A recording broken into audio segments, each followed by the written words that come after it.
నమస్తే, welcome to AC news. పురుషులతో సమానంగా మహిళలు అన్ని రంగాల్లో వృద్ధి సాధిస్తున్నారని, నేటి కాలంలో మహిళలు బాల్య వివాహాలు, అత్యాచారాలు, అఘాయిత్యాలు లాంటి ఎన్నిటినో జయిస్తూ ముందుకు సాగుతున్నారని విద్యుత్ శాఖ మంత్రి గొట్టిపాటి రవికుమార్ అన్నారు. పల్నాడు జిల్లాలో శనివారం అంతర్జాతీయ మహిళా దినోత్సవ వేడుకలను ఏర్పాటు చేయగా జిల్లా ఇన్ఛార్జ్ మంత్రి గొట్టిపాటి రవికుమార్ ముఖ్య అతిథిగా హాజరయ్యారు.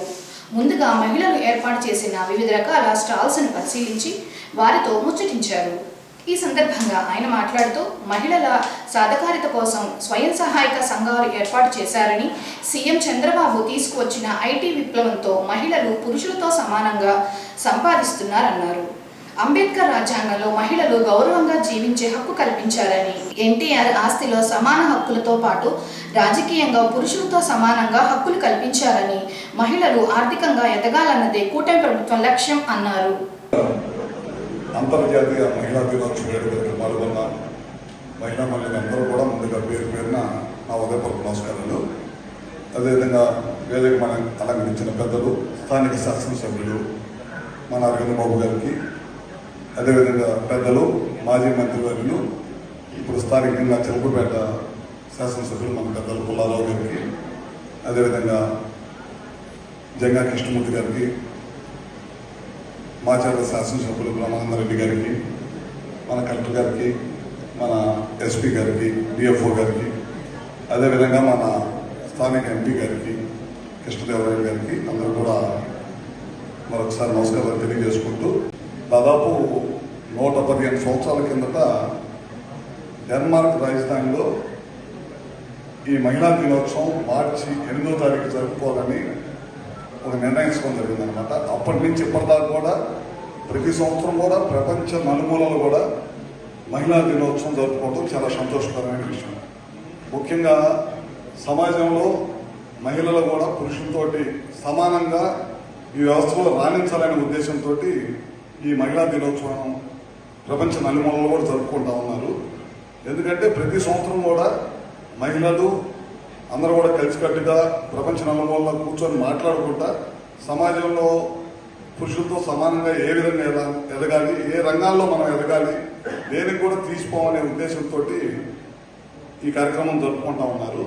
ముఖ్యంగా చైల్డ్ మ్యారేజెస్, చిన్నపిల్లలకి పెళ్లిళ్ళు చేయటం, అత్యాచారాల నుంచి మహిళలను కాపాడటం కోసం, ఇట్లా ఎన్నో విధాలైన సమస్యలతో ప్రపంచ నలుమూలన ఉన్న మహిళల్ని రక్షించడం కోసమే ఈ దినోత్సవం ఒక ముఖ్య ఉద్దేశం అన్నమాట.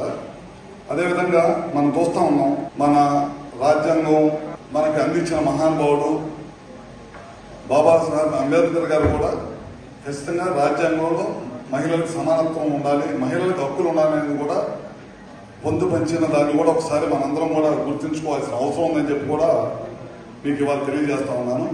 అదేవిధంగా 1983లో స్వర్గీయ నందమూరి తారక రామారావు గారు అధికారం చేపట్టిన వెంబటే మహిళలకి ముఖ్యంగా ఆస్తుల్లో సమాన హక్కు ఉండాలనే దానికోసం, అదేవిధంగా లోకల్ బాడీస్లో ఇవాళ ఎంత పెద్ద ఎత్తున ప్రెసిడెంట్లు, మండల ప్రెసిడెంట్లు, జిల్లా పరిషత్ చైర్మన్లు, ఇంతమంది ఉద్యోగస్తులు అందరూ కూడా వివిధ స్థాయిలో ఇవాళ హోదాల్లో ఉన్నారంటే దానికి ఆ రోజు స్వర్గీయ నందమూరి తారక రామారావు గారు తీసుకున్న ముందు చూపుతోటి తీసుకున్న ఇదే కారణం అని చెప్పి కూడా మరొకసారి తెలియజేసుకుంటూ, ముఖ్యంగా ఆడపిల్లలు చదువులు కూడా ఏమాత్రం కూడా తీసుకోకూడదనే ఉద్దేశంతో ఆ రోజు సోషల్ వెల్ఫేర్ స్కూల్స్ కూడా ముందుకు తీసుకొచ్చిన సంగతి మరొకసారి గుర్తు చేసుకుంటూ, అదే ముఖ్యమంత్రి వర్యులు నారా చంద్రబాబు నాయుడు గారి గురించి మీకు తెలియదు కాదు. ఆ రోజు గ్రూప్స్ ఉండే, మహిళా గ్రూప్స్, ఎస్హెచ్జి గ్రూప్స్ ఉంటే ఆ రోజు ఏ విధంగా ప్రోత్సహించారో మీ అందరికి తెలియదు కాదు. ఆ రోజు మహిళల్ని తీసుకొని మీటింగ్స్కి వాటిని పెట్టి వాళ్ళందరూ కూడా ఎడ్యుకేట్ చేస్తుంటే ఆ రోజు ఉన్న ప్రతిపక్షాలు కూడా అందరూ కూడా హేళన చేసిన సంగతి కూడా నాకు బాగా గుర్తుంది. ఎందుకంటే ఈయన మహిళలకి సమాన హక్కు తీసుకొస్తా అంటే, ఈయన మహిళలను తీసుకొస్తా అంటే, వీళ్ళ ద్వారా వ్యాపారాలు చేపిస్తారంట అని చెప్పి ఒక హేళనగా మాట్లాడారు. తర్వాత చూస్తుంటే 95 ముఖ్యమంత్రిగా చేపట్టిన దగ్గర నుంచి నేటి దాకా చూస్తుంటే ఏ విధంగా మహిళలను అంచెలంచెలుగా ప్రోత్సహించిన సంగతి కూడా మీకు తెలియదు కాదు. చాలా పెద్ద ఎత్తున ప్రోత్సహించిన ప్రభుత్వం ఏదైనా ఉంటే ఆ తెలుగుదేశం ప్రభుత్వం, నారా చంద్రబాబు నాయుడు గారు అని చెప్పడంలో కూడా ఏమాత్రం కూడా అతిశయోక్తి లేదు. అదేవిధంగా ఇందాక మేము రాగానే కింద స్టాల్స్ చూసాం. ముఖ్యంగా ఇందాక ఎంపీ గారు మేము కూడా మాట్లాడుకున్నాం, కలెక్టర్ గారితో కూడా ఇందాక ఒక ఇస్తాకుతో స్టాల్ పెట్టి ఆ ఇస్త్రాకులన్నీ కూడా కుట్టి ఎక్కడి నుంచో ఒరిస్సా నుంచి ఆకు తీసుకొచ్చి ఇక్కడ కుట్టి చేస్తూ ఉన్నారు. గ్రామాల్లో అలాంటి పరిశ్రమలు కనుక వస్తే కనుక మేము కూడా మా వంతు సహాయ సహకారాలుగా ఖచ్చితంగా ఎక్కడైనా ఈ గ్రామాల్లో ఫంక్షన్స్ కానీ పెళ్లిళ్ళు కానీ ఇక్కడ ఉన్నప్పుడు కనుక అలాంటి గ్రామీణ ప్రాంతాల్లో ఉండే ఇండస్ట్రీని కనుక ప్రోత్సహిస్తే కనుక ఖచ్చితంగా మహిళలకి స్వయంగా వాళ్ళ కాలమైన వాళ్ళు నిలబడే ప్రోత్సహించేదానికి ఏదైనా ఉంటుందని చెప్పి చెప్తా ఉన్నాం. అదేవిధంగా ఇందాక చెప్పారు మిషన్లు కుట్టు మిషన్లు ఇస్తున్నాం. ఇందాక చాలా మందికి ఆటోలు ఇచ్చాం మహిళలకి. ఎందుకు ఇస్తున్నాము ఎంత ఇస్తున్నాము అని చెప్తే మహిళలకు తెలియదు అనమాట. ఎందుకంటే వాళ్ళ భర్తల కోసం వాళ్ళు వచ్చి నుంచొని ఆటోలు తీసుకుంటా ఉన్నారు. ఈసారి మహిళా దినోత్సవంకి వచ్చేటప్పటికి వాళ్ళ కోసం వాళ్ళు చేసే విధంగా చేయాలని చెప్పి కూడా కలెక్టర్ గారికి ఈ సభాముఖంగా తెలియజేసుకుంటూ ఈ మహిళా దినోత్సవం ఉద్దేశం ఏంటంటే మీ భర్తలకు తీసుకెళ్ళి ఇవ్వడానికి కాదు, మీరు స్వయంగా మీ భర్తల స్థాయికి ఎదగాలనే ఉద్దేశంతో ఈ కార్యక్రమం చేస్తున్నాం. ఆ స్థాయికి మహిళలందరూ కూడా ప్రతి మహిళ ఎదగాలని చెప్పి మనసారా కోరుకుంటూ ఈ అవకాశంలో పాల్గొన్నందుకు మీ అందరితో పాటు పాల్గొనే అవకాశం కలిగినందుకు అందరూ కూడా మరొకసారి పేరు పేరున ఉదయపూర్వక నమస్కారాలు తెలియజేసుకుంటూ సెలవు.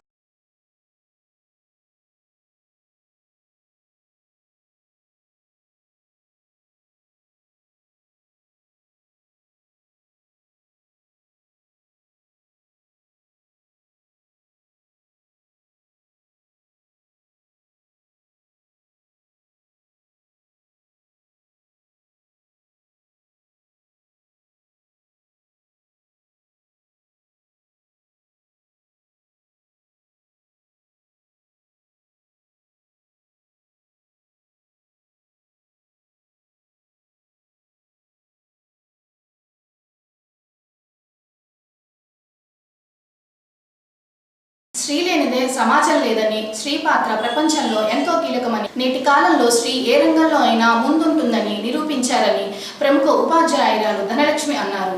అంతర్జాతీయ మహిళా దినోత్సవం సందర్భంగా అద్దంకి పట్టణంలోని బుర్రాల కాలనీలో ఉన్న అంగన్వాడీ కేంద్రంలో శనివారం మహిళా దినోత్సవ వేడుకలను నిర్వహించారు.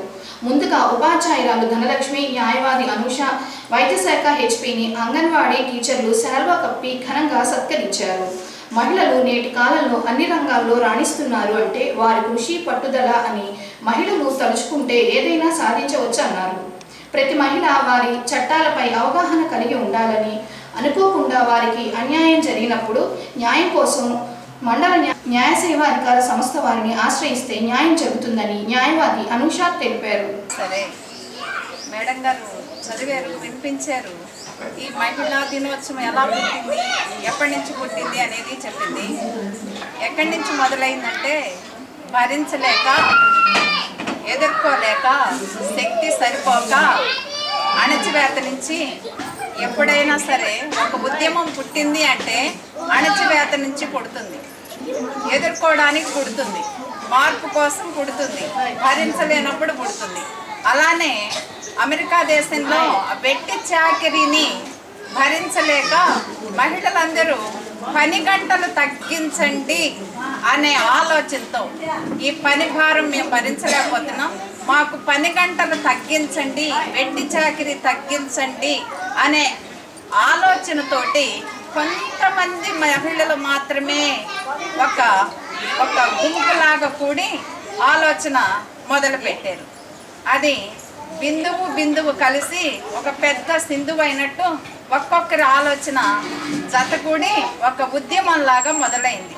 అక్కడ ఏంటంటే అందరి పోరాటం ఒకటే, పని భారం తగ్గించండి.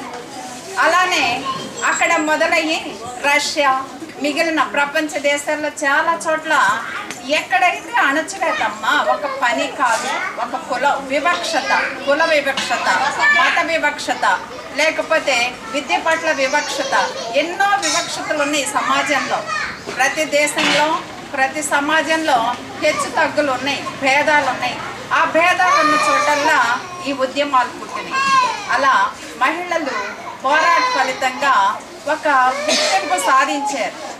ఎలా గుర్తింపు సాధించారంటే వీళ్ళకి ఏదో హోదా ఇచ్చి గుర్తింపు ఇవ్వాల. ఏదో ఒక అప్పటి వరకు పరదాల చాటుని ఉన్న ఆడవాళ్ళు, ముసుగుల చాటునున్న ఆడవాళ్ళు, బయట ప్రపంచాన్ని తొంగి చూడని ఆడవాళ్ళు ఒక్కసారిగా బయటికి వచ్చి, సమాజంలో బయటికి వచ్చి రోడ్ల మీద మాట్లాడడం మొదలు పెట్టారు అనే మార్పు గమనించి అక్కడ మొదలైంది ఆడవాళ్ళు ఉద్యమం చేస్తున్నారు. మహిళ అంటేనే ఉంది అందులోనే మల్టీ టాలెంటెడ్ పర్సన్. మహిళలు అన్ని రోజులు మనయే, కాకపోతే మనం ఒక రోజుని ఈరోజు సెలబ్రేట్ చేసుకుంటున్నాం. మహిళల్లోనే మహిళ ఇప్పుడు ఇంగ్లీష్లో చెప్పినా కూడా షీ చూడండి, షీలో కూడా హీ ఉన్నాడు. ఫిమేల్లో కూడా మేల్ ఉన్నాడు. తర్వాత ఉమెన్లో కూడా మెన్ ఉన్నారు. ఆడవాళ్ళు ఉన్నాకే తర్వాత మగవాళ్ళు ఉన్నారండి. ఇప్పుడు ఏంటంటే ఎత్ర నార్యస్తు పూజ్యతే రమంతే తత్ర దేవత అన్నారు. ఎక్కడ స్త్రీలు గౌరవించబడతారో అక్కడ దేవతలు కొలువై ఉంటారన్నారు. ప్రతి ఇంట్లో కూడా అండి, ఆ ఇంట్లో ఒక ఆడవాళ్ళకి ఆ ఇంట్లో ఉన్న వాళ్ళు సపోర్ట్ చేశారంటే ఆడవాళ్ళు ఎక్కడ దాకైనా వెళ్తారు. ఇప్పుడు ఏంటి, చిన్న కూలి పని చేసుకునే దగ్గర నుంచి 80% వరకు అన్ని రంగాల్లో కూడా ఇప్పుడు ఆడవాళ్లే ముందున్నారు. ఇక్కడ అద్దంకి కోర్టులో చెప్పుకోదగ విషయం ఏంటంటే చాలా ఆనందకరమైన విషయం, 3 జడ్జెస్ లేడీసే అండి. ఇక్కడ అద్దంకి కోర్టులో అడ్వకేట్స్ కూడా లేడీస్ ఉన్నారు, చాలా యాక్టివ్గా ఉంటారు అందరూ. మాకు ఈ ఇయర్ 3 లేడీ జడ్జెస్ రావటం మేము చాలా హ్యాపీగా ఫీల్ అవుతున్నాం. ఈరోజు మాకు అక్కడ కూడా ఉందన్నమాట ఉమెన్స్ డే. అంటే ఏంటంటే అండి, నేనేం చెప్తున్నానంటే ముఖ్యంగా ఆడవాళ్ళు సంతోషంగా ఉండాలి అంటే ఈ రోజుల్లో ఆడవాళ్ళని కాదండి జాగ్రత్తగా పెంచాల్సింది, మగపిల్లల్ని జాగ్రత్తగా పెంచాలి. ఎందుకంటే మగపిల్లల్ని జాగ్రత్తగా పెంచితేనే ఆ ఇంట్లో అమ్మ అయినా, భార్య అయినా, చెల్లెలైనా, అక్క అయినా, ఎవరైనా బాధపడకుండా ఉండేది మగవాళ్ళు బాగా ఉంటేనే. ఆ మగపిల్లాన్ని బాగా పెంచడం వల్ల తర్వాత సమస్యలు ఏవి రావు. ఇప్పుడు ఎక్కడ చూడండి 3 ఇయర్స్ పాప దగ్గర నుంచి 70 ఇయర్స్ ఉమెన్ దాకా కూడా గ్యాంగ్ రేప్స్ జరుగుతున్నాయి. అంటే ఎవరి వల్ల జరుగుతున్నాయి అవి? అందుకని చెప్పేసి మగపిల్లల్ని జాగ్రత్తగా పెంచండి, ఇది నా రిక్వెస్ట్. ఎందుకంటే యాక్ట్ గురించి కూడా నేను కొంచెం చెప్తాను. ముందు నేను ఇది చెప్పాలనుకున్నానండి. ఎందుకంటే ఆడపిల్లలు జాగ్రత్తగానే పెరుగుతున్నారు. వాళ్ళు ఒక మాట అంటే భయపడతారు. కానీ మగపిల్లల్ని మనం జాగ్రత్తగా పెంచగలిగితే ఫ్యూచర్లో కొన్ని మనం అనర్థాలకి ఆరికట్టిన వాళ్ళం అవుతాం. ఎందుకంటే ఒక స్టాల్కింగ్, ఒక వైరిజం, ఇప్పుడు మనకి ఐపీసీలో సెక్షన్స్ ఉన్నాయి. అవన్నీ ఇప్పుడు కొత్త యాక్ట్స్ వచ్చేసి మొన్న జూలై 1 నుంచి చేంజ్ అయిపోయిందండి. బిఎన్ఎస్ యాక్ట్, భారతీయ నాగరిక శిక్ష సన్నిహిత, ఇవన్నీ చేంజెస్ అయిపోయినాయి. ఇప్పుడు సెక్షన్స్ కూడా కొన్ని మారిపోయినాయి. ఆడవాళ్ళకి ఇంకా కొన్ని ఫేవర్గా సెక్షన్స్ కూడా ఉన్నాయి. అవి తెలియక, అవగాహన లేక ఆడవాళ్ళకి తెలియక దాన్ని యూజ్ చేసుకోవట్లేదు. అంటే వాళ్ళకి ఏదైనా సమస్య వచ్చినప్పుడు ఆ సమస్యని అలా వచ్చి సమస్యను పరిష్కారం చేసుకోవట్లేదు. అయ్యో కోర్టుకి వెళ్తే కోర్టుకి వెళ్తే అందరికి తెలిసిపోయిద్ది, పోలీస్ స్టేషన్కి వెళ్తే అందరికి తెలిసిపోయిద్ది అలా అనుకుంటున్నారు. కానీ ఇంకొకటండి,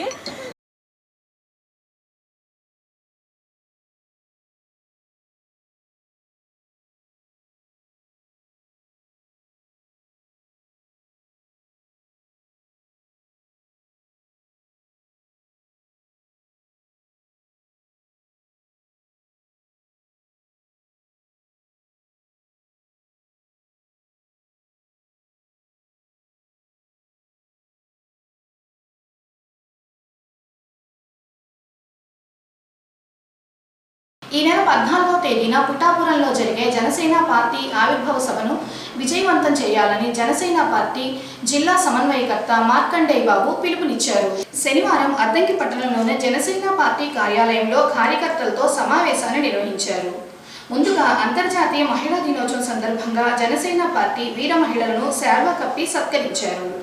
అనంతరం మార్కండేయులు మాట్లాడుతూ ఆంధ్రప్రదేశ్ రాష్ట్ర ఉప ముఖ్యమంత్రి పవన్ కళ్యాణ్ ఆధ్వర్యంలో 14వ తేదీన జరిగే పార్టీ ఆవిర్భావ దినోత్సవ సభకు రాష్ట్ర నలుమూలల నుంచి జనసేన పార్టీ నాయకులు, కార్యకర్తలు తరలివస్తున్నారని, బాపట్ల జిల్లా నుంచి కూడా అధిక సంఖ్యలో జన సైనికులు తరలి రావాలన్నారు. ఆవిర్భావ సభకు పార్టీ తరపున అన్ని విధాలుగా ఏర్పాట్లు చేయిస్తున్నారని మార్కండేయులు తెలియజేశారు. ఈ రోజున జనసేన పార్టీ సంబంధించినటువంటి 11 సంవత్సరాలు పూర్తి చేసుకుని 12వ సంవత్సరంలో అడుగుపెడుతున్న దిశగా మార్చి 14వ తారీఖున మా అధ్యక్షులు, పెద్దలు, రాష్ట్ర ఉప ముఖ్యమంత్రి వర్యులు పవన్ కళ్యాణ్ గారి ఆధ్వర్యంలో పెద్ద ఎత్తున బహిరంగ సభ జరుగుతుంది. మరి ఈ పండుగ వాతావరణం సహజంగా క్రిస్మస్, సంక్రాంతి, రంజాన్ లాగా జన సైనికులకు ఇది మార్చి 14 కంటే మా పార్టీ పండుగ. ఈ పండుగకు అద్దంకి నియోజకవర్గం నుంచి బాపట్ల పార్లమెంటరీ కాన్స్టిట్యున్సీలో ఉన్నటువంటి 7 కాన్స్టిట్యున్సీలో భాగమైన అద్దంకి నియోజకవర్గం నుంచి కూడా మరి జన సమీకరణ నిమిత్తం జన సైనికులను ఉత్తేజపరిచే పరిస్థితిగా దిశగా మరి నేను పార్లమెంట్ సమన్వయకర్తగా ఇక్కడికి రావడం జరిగింది. ఇక్కడ ప్రతి ఒక్క జన సైనికులు కూడా 5 మండలాల నుంచి పట్టణంలో ఉన్నటువంటి అన్ని వార్డుల నుంచి కూడా మరి ముఖ్య కార్యకర్తలను సమీకరించుకొని వారితో ముఖ్యమైనటువంటి సందేశాన్ని ఇవ్వడం జరిగింది. మరి మాతో పాటు ఈరోజు ప్రపంచ మహిళా దినోత్సవ సందర్భంగా మా వీర మహిళలను గౌరవించుకొని వారిని కూడా ఈ కార్యక్రమంలో సమాయత్తం అవ్వమని చెప్పడం జరుగుతూ ఉంది. కాబట్టి భవిష్యత్తులో తెలుగుదేశం పార్టీ, జనసేన పార్టీ విపక్షాలు కూడా కలిసి ప్రయాణం చేసే పరిస్థితి ఉంది. భవిష్యత్తులో ఇంకా స్థానిక సంస్థలు అనేక రకాలైనటువంటి ఎన్నికలు రాబోతున్నాయి కాబట్టి మరి అవతల వాళ్ళకి అవకాశం ఇవ్వకుండా ఇరు పార్టీలు కూడా ఒక సమన్వయంతో పనిచేసుకుంటూ మరి ఇక్కడ ఉన్నటువంటి పెద్దలు, స్థానిక శాసనసభ్యులు, గౌరవనీయులు, అమాత్యులు గుట్టిపాటి రవికుమార్ గారు కానీ ఇతర పెద్దలు కానీ స్థానికంగా ఉన్నటువంటి వారందరూ కూడా మరి మా జనసైనికులకు కూడా గుర్తించి వారికి కూడా తగిన సహకారం అందిస్తారని, మీరందరూ కూడా కలిసిమెలిసిగా ఉండి ఈ నియోజకవర్గంలో మన విపక్షాలను కలుపుకొని ఈ కూటమిని మరి మంచి దిశగా తీసుకెళ్తారని కోరుకుంటా ఉన్నాం. మరి భవిష్యత్తులో మా జన సైనికులు కూడా మంచి ఆశావహులుగా ఉండే పరిస్థితి కాబట్టి వారిని కూడా ఆదరించి కలుపుకొని వెళ్తారని మరొకసారి నేను తెలియజేస్తూ మరి రాబోయే 14 మార్చి రోజున కార్యక్రమానికి క్షేమంగా అందరూ వచ్చి ఈ నియోజకవర్గం నుంచి మంచి పరిస్థితి ఉందిగా వచ్చారు, మా నియోజకవర్గం నుంచి కూడా ఇక్కడ సొంత పరిస్థితి ఉంటుంది అని చెప్పి భవిష్యత్తులో ఒక ముఖ్యమైన మంచి నాయకత్వాన్ని ఏర్పరచుకునే దిశగా మనం కదిలి రావాలని చేసుకుంటూ మరి అక్కడ కార్యక్రమం అయిపోయినా కూడా క్షేమంగా ఇబ్బందులు లేకుండా మరి మేము ఎదురు రావాలని కోరుతూ ఉన్నాం. జై జనసేన. కదలిరండి పిఠాపురం, కదలిరండి పిఠాపురం. వర్ధిల్లాలి పవన్ కళ్యాణ్ గారి నాయకత్వం, వర్ధిల్లాలి పవన్ కళ్యాణ్ గారి నాయకత్వం, వర్ధిల్లాలి పవన్ కళ్యాణ్ గారి నాయకత్వం. జై జనసేన, జై జన.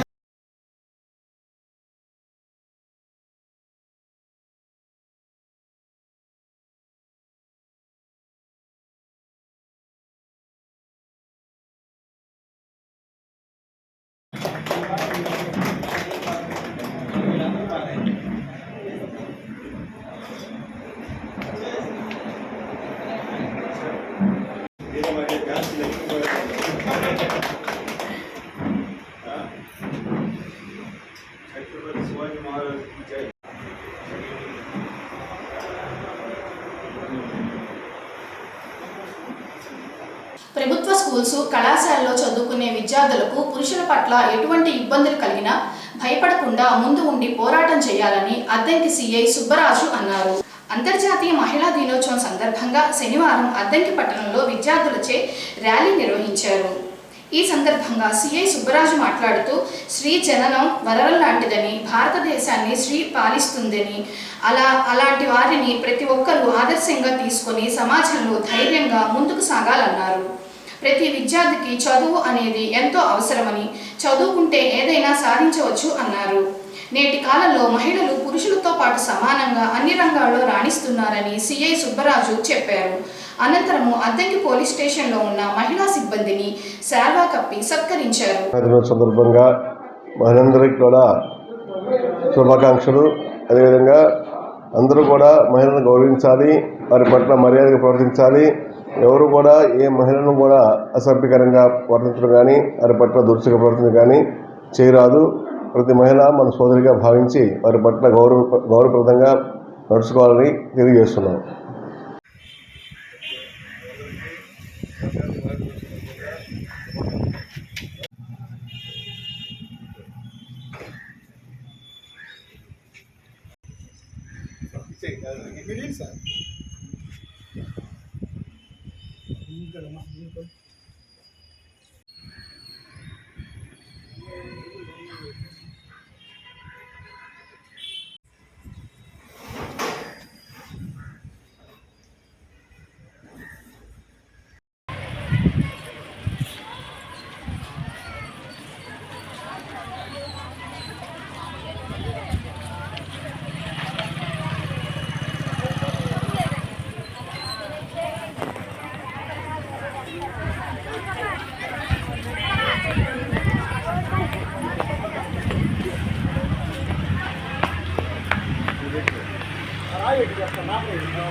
అది అడుగుతున్నా సార్.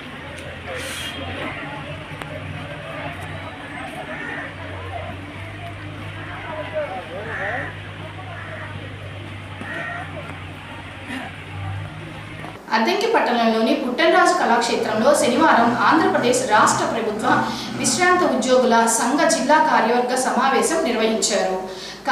కార్యక్రమంలో జిల్లా అధ్యక్షులు బాపయ్య చౌదరి హాజరై మాట్లాడారు. ఆంధ్రప్రదేశ్ ప్రభుత్వ విశ్రాంత ఉద్యోగుల సంఘ ఎన్నికలు ఏప్రిల్ 12న మార్టూర్లో, 19న ఇంకొల్లు, 26న అద్దంకి శాఖలకు ఎన్నికలు జరుగుతాయని, మార్టూర్ అద్దంకి శాఖలకు ఎన్నికల అధికారులను కూడా కొందరిని నియమించడం జరిగిందన్నారు.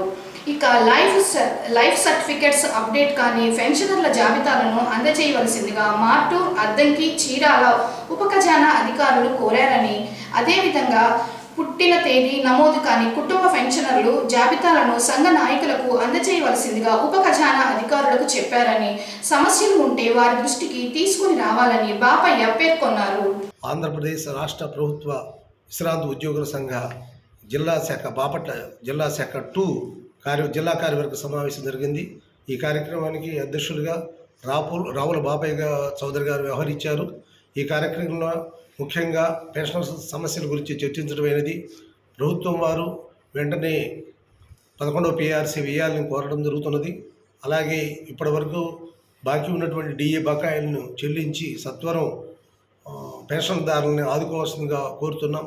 అదేవిధంగా గత ప్రభుత్వంలో ముఖ్యమంత్రి చంద్రబాబు నాయుడు గారు ఇచ్చిన విధంగా ఎడిషనల్ క్వాంటమ్స్ని 7 నుంచి 10కి అట్లా పెంచుకుంటూ గత ప్రభుత్వం ఇచ్చినటువంటి విధానంలో మరి కొనసాగించాలని కోరుకుంటున్నారు.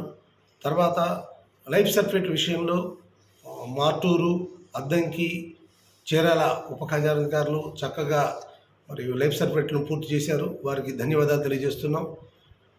పెన్షనర్లకు సంబంధించినటువంటి క్రిమినేషన్ అమౌంట్ విషయంలో బాగా జాప్యం జరుగుతుంది. ఆ కుటుంబానికి ఎవరైతే ఆ బాధిత కుటుంబం ఉందో వాళ్ళందరికీ కూడా అదే రోజున మరి క్రిమినేషన్ అమౌంట్ ఇచ్చే ఏర్పాటును ప్రభుత్వం చర్య తీసుకోవాల్సిందిగా కోరుకోవడం జరుగుతున్నది.